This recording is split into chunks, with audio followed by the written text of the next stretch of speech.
அனைவருக்கும் வணக்கம். இன்னைக்கு நம்ம இந்த பதிவில் பார்க்க போகிற தலைப்பு புத்தாண்டு பலன்கள், புத்தாண்டு ராசி பலன்கள் பற்றி தான் இந்த பதிவில் நம்ம டீட்டெயிலாக தெளிவாக பார்க்க போகிறோம். மீனராசி காலபுருஷ தத்துவப்படி 12ஆம் ராசியான மீனராசி நேயர்களுக்கு இந்த வருடம் 2025ஆம் ஆண்டு எப்படி இருக்குன்னு பார்க்கலாம். இந்த வருஷம் எப்படி இருக்குன்னு பார்த்துடலாம். சாதகமாக பாதகமாக எல்லாமே நம்ம பார்த்துடலாம். உங்கள் ராசிக்கு வந்து பாருங்கள், 12ஆம் இடத்துல சனி கும்பராசியில் இருக்காரு. உங்க ராசியில ராகு இருக்காங்க. ராசிக்கு 7ஆம் இடத்துல கேது கன்னி ராசியில் இருக்காரு. ராசிக்கு 3ஆம் இடத்துல குரு முயற்சி ஸ்தானத்துல ரிஷப ராசியில குரு சஞ்சரிச்சிருக்காங்க. இந்த வருடம் இந்த 2025ஆம் ஆண்டு பாருங்க, முதல்ல சனி பயிற்சி நடக்கும், 2வது குரு பயிற்சி, 3வது ராகு கேது பயிற்சி. இது எல்லாமே பாருங்க இந்த 5 மாசத்துக்குள்ளே நடக்கும். ஜனவரியிலிருந்து மே மாதத்துக்குள்ளே இந்த 3 கிரக பயிற்சியும் நடக்க போகுது. சனி பயிற்சி வந்து பாருங்க, மார்ச் மாதம் 29ஆம் தேதி 2025ஆம் ஆண்டு சனி பயிற்சி நடக்கும். மே மாதம் 15ஆம் தேதி குரு பயிற்சி நடக்கும். மே மாதம் 18ஆம் தேதி ராகு கேது பயிற்சி நடக்கும். இந்த சனி வந்து உங்க ராசிக்கு 12ஆம் இடத்துல இருக்கார். அதாவது விரைய சனியில் இருக்கீங்க. இப்ப ஜென்ம சனியா மாறப்போகுது. ஜென்ம சனிங்க ரொம்ப ரொம்ப கவனமா இருக்கணும். மீனராசிக்காரங்க அத்தனை பேரும் கவனமா இருக்கக்கூடிய வருடம் தான் இந்த 2025ஆம் ஆண்டு. ஜென்ம சனி உங்க மேல ஒரு இருட்டு வரப்போகுது. உங்க மேல ஒரு நெகட்டிவான ஒரு வைப்ரேஷன் விழுக போகுது. அப்போ நீங்க கவனமா இருக்கணும் இந்த காலகட்டம் எல்லாம். சரிங்களா?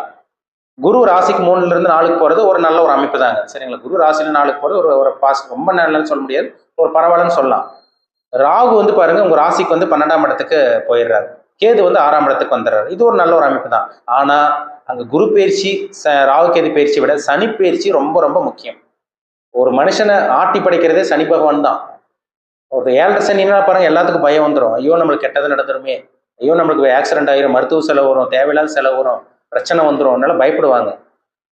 ஆனா இந்த வருடம் பாருங்க, உங்க ராசி மேலேயே உங்க உடம்பு மேலேயே சனி வர்றதுனால நீங்க ஹெல்த்தை பார்த்தே ஆகணும், கவனமா இருக்கணும். ஹெல்த் விஷயத்துல கவனமா இருக்கணும். ஏற்கனவே நிறைய மீனராசினியர்களுக்கு ஆக்சிடென்ட் ஆச்சு, மருத்துவ செலவு வந்தது, மருத்துவமனையில் அட்மிஷன் ஆனீங்க, தேவையில்லாத செலவு பண்ணீங்க. ஒரு சில பேர் சுபவரிகளும் பண்ணீங்க. வீட்டுக்கு தேவையான பொருட்கள் வாங்கி போட்டீங்க, ஃப்ரிட்ஜு வாங்கினீங்க, வாஷிங் மிஷின் வாங்கினீங்க, ஏசி வாங்கினீங்க, சோஃபா, வாகனம் இதெல்லாம் வாங்கினீங்க. ஒரு சில பேர் வீடு கட்டினீங்க, வாகனம், அதே மாதிரி நிலத்தை வாங்கி போட்டது, இதெல்லாமே நடந்தது உங்கள் வாழ்க்கையில். ஆனால் இந்த வருடம் நீங்கள் எச்சரிக்கையாக இருக்கணும். உங்களை ஏமாத்த பார்ப்பாங்க. இந்த ராசியில் இருக்க சனி என்ன பண்ணுவார்னா மந்தத்தை கொடுப்பார். உங்கள் மேலே ஒரு இருட்டு படுறதுனால, இருட்டோட அந்த இது படுறதுனால, வைப்ரேஷன் படுறதுனால, கெட்ட வைப்ரேஷன். சனினால ஒரு கெட்ட கிரகம் தானே, பாவகிரகம், முதன்மையான பாவகிரகம். அப்போ இருட்டு உங்க மேல படியுது. இருட்டு உங்களை சூழ்ந்து இருக்கிறதுனால நீங்க எச்சரிக்கையா இருக்கணும். யாரையும் நம்பக்கூடாது. உடல் ஆரோக்கியத்துல கவனமா இருக்கணும். மன உளைச்சல் வரும், கண்டிப்பா. தூக்கம் இருக்காது இந்த வருஷம் பாருங்க. 2025ஆம் ஆண்டுல பாருங்க, இந்த வருஷம் உங்களுக்கு தூக்கமே இருக்காது. மன நிம்மதி கெடும். மனசுல ஏதோ ஒரு அழுத்தம் கொடுக்கும். கூட இருக்கவங்களாம் உங்களை ஏமாத்துவாங்க, சுத்தி இருக்கவங்க உங்களை புரிஞ்சுக்காம இருப்பாங்க. எல்லாம் நடக்கும். இந்த பதிவு வந்து உங்களை பயன்படுத்துறதுக்கெல்லாம் கிடையாது. நீங்க கவனமா இருக்கணும், ஜாக்கிரதையா இருக்கணும், எச்சரிக்கையா இருக்கணுங்கிறதுக்காக தான் இந்த பதிவை நம்ம சொல்றோம். சரிங்களா? அதனால மீனராசி நேயர்கள் உடல் ஆரோக்கியத்தில் கவனமா இருக்கணும். யாரையும் நம்பாதீங்க. லவ் அப்படி இப்படின்னாலும் வந்துச்சுன்னா அவாய்ட் பண்ணிடுங்க. லவ் வச்சுன்னா அந்த லவ்னாலே மன உளைச்சல் பாதிக்கப்படுவீங்க. கவனமா இருக்கணும். ஏன்னா ஏற்கனவே மீனராசி நேயர்கள் பிரச்சனையில் தான் இருக்கீங்க. இப்போ காதல் அது இதனால வந்துச்சுன்னா இன்னும் மன அழுத்தத்தை கொடுத்துரும். மைண்ட் அதுவே போட்டு ஒரு சில விஷயங்கள் அதுவே நினைச்சு யோசிக்கிற மாதிரிலாம் இந்த ஜென்ம சனி நிச்சயமா ஏற்படுத்தி கொடுப்பார். ஒரு சில பேர் தொழிலில் கவனமா இருக்கணும். வேலையை மாத்திரக்கூடாது. தொழிலை ஆரம்பிச்சிடாதீங்க. ஜென்ம சனியில தொழில் ஆரம்பிச்சவங்க ஜெயிச்சதா சரித்திரமே கிடையாது. ஜெயிச்சதுக்கு வாய்ப்பே கிடையாது. ஒரு சில பேர் ஜென்ம சனியில் நான் தொழில் பண்ணேன் சார், நல்லா இருக்கேன், சொல்லுங்க பார்க்கலாம், சொல்ல மாட்டாங்க. ஜென்ம சனியில் தான் வாழ்க்கைக்கு தேவையான அனுபவங்களை சனி கற்றுக் கொடுப்பார். அதனால தொழில் ஆரம்பிச்சிடாதீங்க. இருக்கிற தொழிலை மாத்திர வேண்டாம். இருக்கிற வேலையை விட்டுட்டு வேற வேலைக்கு போயிடாதீங்க. சரிங்களா? அதனால கவனமா இருக்கணும். உங்க ராசிக்கு வந்து சனி வந்து ஜென்ம சனியாருக்கு வர்றதுனால, உங்க ராசிக்கு உங்க உடம்பு மேலேயே சனி வர்றதுனால எல்லா மீனராசி நேயர்களும் கவனமா இருக்கணும். நீங்க வந்து பாத்தீங்கன்னா, நீங்க பூரட்டாதி நட்சத்திரமா இருக்கலாம், உத்திரட்டாதியா இருக்கலாம், ரேவதி நட்சத்திரமா இருக்கலாம். கவனமா இருக்கக்கூடிய வருடம் தான் இந்த 2025ஆம் ஆண்டு. உங்க ராசிக்கு வந்து 12ஆம் இடத்துக்கு ராகு போறாரு. அதே மாதிரி வந்து பாத்தீங்கன்னா உங்க ராசிக்கு 6ஆம் இடத்துக்கு கேது வர்றது ஒரு நல்ல ஒரு அமைப்பு தான்.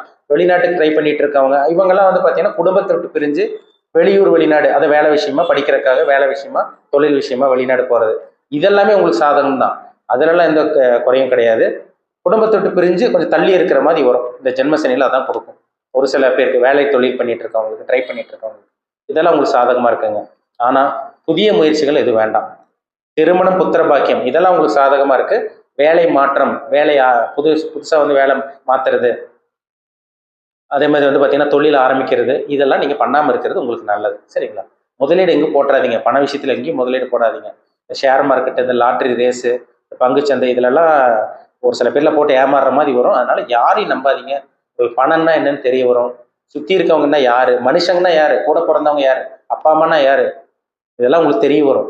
நண்பர்கள்னா யாரு, ஜனங்கன்னா மக்கள்னா யாரு, மனுஷங்கன்னா என்ன, எல்லாமே உங்களுக்கு சனி கற்றுக் கொடுப்பாரு. அதனால கொஞ்சம் கவனமா இருக்கும். சரிங்களா? மீனராசி நேயர்களே, எச்சரிக்கையா கவனமா இருக்கக்கூடிய வருடம் 2025. அதனால கேர்ஃபுல்லா இருங்க. சரிங்களா? மற்றபடி திருமணம் எல்லாம் உங்களுக்கு சாதகமா இருக்குங்க. திருமணம் பண்ணலாம். ஜென்ம சனியில ஒருத்தருக்கு பாருங்க, 7.5 சனியில தான் மேக்சிமம் திருமணம் நடக்கும். புத்திர பாக்கியம் கிடைக்கும். அஷ்டம சனியில் தான் சில தடங்கள் வரும்.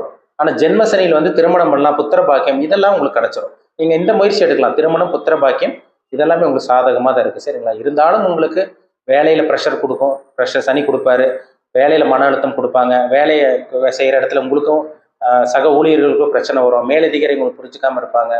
பிஸ்னஸ் பண்ணிட்டு இருக்கவங்கலாம் உங்க வேலையாட்கள் உங்க பேச்சு கேட்க மாட்டாங்க. நம்பிக்கை துரோகம் செய்வாங்க. சுத்தி இருக்கவங்கள பாருங்க, உங்களுக்கு முதுகுல குத்துவாங்க. கூட இருக்கவங்களே குழிப்பறிப்பாங்க. இதெல்லாமே இந்த ஜென்ம சனியில தான் நடக்கும். அஷ்டம சனி, ஜென்ம சனியில மட்டும்தான் இந்த மாதிரி விஷயங்கள் நடக்கும். மற்றும் 6ஆம் அதிபதி 8ஆம் அதிபதி திசையில் நடக்கும். அதை அவங்க ஜாதகத்தை பார்த்தா தெரிஞ்சுக்கலாம், என்ன தசாபதி போகுதுன்னு தெரிஞ்சுக்க முடியும். அதனால இந்த வருடம் 2025ஆம் ஆண்டு நீங்க திருமணம், புத்திர பாக்கியம் இதெல்லாமே உங்களுக்கு சாதகமா இருக்கு. இருந்தாலும் உங்களுக்கு அந்த மன அழுத்தம், மன ரீதியான பாதிப்பு கொடுக்கக்கூடிய காலகட்டமா இருக்கிறதுனால இறை வழிபாடு செஞ்சுக்குங்க. ஆஞ்சநேயர் வழிபாடு, விநாயகர் வழிபாடு, உங்க இஷ்ட தெய்வம், உங்க குலதெய்வ வழிபாடு பண்ணிக்கோங்க. விநாயகர் வழிபாடு, ஆஞ்சநேயர் வழிபாடு ரெகுலரா ஃபாலோ பண்ணிக்கோங்க. சரிங்களா? இதை பண்ணிக்கிங்கன்னா மனசுல இருந்த அந்த பாரம், அந்த கஷ்டம் இதெல்லாமே கொஞ்சம் குறையும். சரிங்களா? ஜென்மசனி 7.5 சனி நடந்துச்சுனாலே இந்த ஆஞ்சநேயர் வழிபாடு, விநாயகர் வழிபாடு எல்லாம் பண்றது ரொம்ப நல்லது. அப்புறம் உங்க இஷ்ட தெய்வம், குலதெய்வ வழிபாடு ரெகுலராக ஃபாலோ பண்ணிக்கோங்க. ஆஞ்சநேயர் வழிபாடு, விநாயகர் வழிபாடு வந்து பார்த்தீங்கன்னா நீங்கள் வார வாரம் அது கண்டினியூவாக பண்ணிக்கிறது உங்களுக்கு ரொம்ப நல்லது. சரிங்களா? மெடிடேஷன், தியானம், யோகா இதெல்லாம் பண்ணிக்கிறதும் உங்கள் மனசில் வந்து பார்த்தீங்கன்னா சில அந்த மனசில் இருக்க பாரமெல்லாம் அது கொஞ்சம் குறைச்சி வைக்கும். சரிங்களா? அதனால ஜென்ம சனியில் கவனமாக இருக்கணும். ஆரோக்கியத்தில் கவனமாக இருக்கணும். ஹெல்த்தை பார்த்துக்கணும். முடிஞ்ச அளவுக்கு சின்ன சின்ன பிரச்சனை வந்தால் கூட முழு உடல் பரிசோதனை, மாஸ்டர் ஹெல்த் செக்அப் பண்ணிக்கிறது மீனராசி நேயர்களுக்கு ரொம்ப நல்லது. யாரையும் நம்பிடாதீங்க. கவனமாக இருங்க. பண விஷயத்தில் ரொம்ப கராராக இருங்க. கவனமாக இருங்க. அடுத்தவங்களுக்கு உதவி செஞ்சு மாட்டிக்குவீங்க. கவனமாக இருக்கணும். சரிங்களா? பண விஷயத்தில் கவனம், குடும்ப விஷயத்தில் கவனம், சுற்றி இருக்கவங்க கவனமாக இருந்தீங்கனாலே ஜென்ம சனியை எப்படியோ ஓரளவுக்கு சமாளிக்க முடியும். பிரச்சனை இருக்கும் தான், இல்லைன்னு சொல்ல வரல. அந்த பிரச்சனையும் மீறி கண்டிப்பாக உங்களால் சமாளிக்க முடியும். அதில் சந்தேகமே கிடையாது. சரிங்களா? இப்போ நம்ம பார்த்தது பொதுவான பலன். நம்ம ராசிக்கு பார்த்துருக்கோம். உங்கள் ஜாதகத்தில் லக்னத்திலிருந்து என்ன கிரகத்தோட தசாபுத்தி, என்ன கிரகங்களோட தசாபுத்தி நடந்துட்டு இருக்கு, இப்போ உங்க வாழ்க்கை எப்படி போயிட்டு இருக்கு, இனிமேல் எப்படி இருக்கும், இதை நம்ம டீட்டெயிலா துல்லியமா பார்க்கணும்னா அவங்க தனிப்பட்ட ஜாதகத்தை பார்த்தா தான் நம்ம சொல்ல முடியும். ஜாதகம் ரொம்ப முக்கியம். ஒரு தனி மனிதனோட ஜாதகம் ரொம்ப முக்கியங்க. நவகிரகங்கள் 9 கிரகங்கள் தானே மனுஷனோட உடம்புல தாக்கத்தை ஏற்படுத்துது. நவகிரகங்கள் தான் மனுஷனே ஆட்டி படைச்சிட்டு இருக்கு. அப்ப அந்த நவகிரகங்களோட தாக்கத்துல இப்ப என்ன கிரகத்தோட தாக்கத்தில் இருக்கீங்க, உங்களுக்கு நல்ல கிரகத்தோட தசாபுத்தி போகுதா, கெட்ட கிரகங்களோட தசாபுத்தி போகுதா, அது அவங்கவுங்க தனிப்பட்ட ஜாதகத்தை பார்த்தா தான் நம்ம டீப்பா துல்லியமா சொல்ல முடியும். சரிங்களா? கோச்சார பலன்கிறது நம்ம ராசி, அதாவது சந்திரன் வச்சு நம்ம பார்க்குறோம். ராசி பலன்கிறது நம்ம சந்திரன் வச்சு பார்க்குறோம். லக்னத்திலிருந்து பார்த்தா தான் நம்ம துல்லியமா அக்யூரேட்டா சொல்ல முடியும். லக்னம்ங்கிறது உயிர், ராசிங்கிறது உடல். அப்போ இது ரெண்டு மேட்ச் பண்ணி பார்த்தா தான் 100% நமக்கு தெளிவாக தெரியும். இனிமேல் என்ன பண்ணலாம், என்ன பிஸ்னஸ் பண்ணலாம், எதில் அதிகமாக சம்பாதிப்பீங்க, நீங்கள் செட்டில் ஆகக்கூடிய காலகட்டம் எந்த டைமில் வரும், என்ன வேலைக்கு போனால் நல்லாயிருக்கும், என்ன அதாவது பார்த்தீங்கன்னா என்ன ராசிக்காரங்க உங்களுக்கு ஒத்து வருவாங்க, என்ன ராசிக்காரங்க உங்களுக்கு ஒத்து வர மாட்டாங்க, நீங்கள் வெளிநாடு போக முடியுமா போக முடியாதா, இல்லை உள்நாட்டில் தான் செட்டில் ஆவீங்களா, திருமணம் எப்போ நடக்கும், புத்திர பாக்கியம் எப்போ கிடைக்கும், இந்த மாதிரி அனைத்து விதமான உங்களோட சந்தேகங்களுக்கும் உங்களுக்கு தெளிவாக பதில் கிடைச்சிடும். சரிங்களா? உங்கள் தனிப்பட்ட ஜாதகம், பிறப்பு ஜாதகம் பார்க்கணும்னு விருப்பப்பட்டீங்கன்னா, பர்சனல் ஹாரோஸ்கோப் பார்க்க விருப்பப்பட்டீங்கன்னா கீழே இருக்க வாட்ஸ்அப் நம்பருக்கு உங்கள் ஜாதகத்தை அனுப்பிச்சுடுங்க, அப்பாயின்மெண்ட் வாங்கிக்கோங்க. தனிப்பட்ட ஜாதகம் பார்த்து நம்ம டீப்பாக தெளிவாக நம்ம அக்யூரேட்டாக 100% துல்லியமாக தெளிவாக தெரிஞ்சுக்கலாம். மீண்டும் அடுத்த பதிவில் சந்திக்கும் வரை உங்களிடமிருந்து விடைபெறுவது உங்கள் சோதரர் தமிழரசன். இந்த சேனல் பிடிச்சிருந்தா உங்கள் நண்பருக்கு உறவினருக்கும் ஷேர் பண்ணுங்கள், லைக் பண்ணுங்கள், சப்ஸ்கிரைப் பண்ணுங்கள், பெல் பட்டனை கிளிக் பண்ணிக்கோங்க, ஆளுங்கிற ஆப்ஷன் இருக்கும் அதையும் சூஸ் பண்ணிக்கோங்க. அப்போ தான் நாங்கள் போடுற பதிவுகள் எல்லாமே உங்களை வந்து சேரும். நன்றி, வணக்கம்.